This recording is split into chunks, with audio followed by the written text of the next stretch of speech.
Hier is ze. Ja, het is een grote chaos hier. Zeg, vertel eens, wie zie je en met wie vul zie je hier? Want het is een hele grote groep.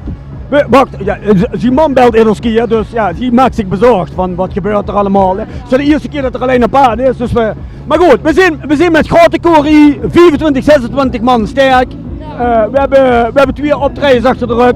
We zijn al een paar keer hier in Nijweert geweest met de vaste laarwijn. Is ons heel goed bevallen. Ik vind het nog heel erg schoon om met u te komen. Maar wat is met die man? Is die man? Liefst komen we in Nederweert hier. We zijn al jaren op rij hier. Nijweert. We zijn al 10 jaar op rij hier. Dus de eerste keer dat we eigenlijk boeten mogen optreden, anders wel we altijd achter ergens in een hukje geduwd. Maar dit is de eerste keer dat we eigenlijk met publiek optreden. Hè? Ja. We zijn wel heel vereerd, ja. En ons liedje, we hebben een nieuw liedje, De Krakende Kruk. Dat is steeds kruk, maar die is zo sterk weer, dus gewoon een kei, die kraakt weer een meter. Maar wij zingen over een krakende kruk. Maar mogen ik tickets gaan vragen? Hoe best zingen eigenlijk? Mijn naam is Brechtje, aangenaam. En wat vindt zich zo leuk in de vastelavond? Ja, alles. Dat is gewoon geweldig.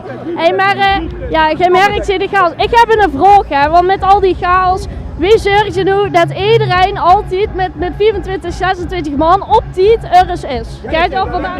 Lukt niet. We hebben er 2 ogen achtergelaten in Nijweert. We zeggen altijd van ja, best te laat. We hebben er 2 achtergelaten bij de kleine winst. Ja. Maar te laat is te laat, hè? Ja. En vandaag dat buurtje hier helemaal, ja, heel Nijweert gek maken. Ja, misschien kan ik even iets vertellen over ons tour. We zijn vanmorgen vertrokken met 30 man en her. En er zijn er nu nog maar 24 over. Ja. Dus er zijn er een paar achtergebleven en hoe zijn we in godsnaam allemaal geweest? In Panningen? In Panningen, bij Tienes, Café Tienes. In Berg, op ja, 11 van 11, bij weet ik het wie dat is.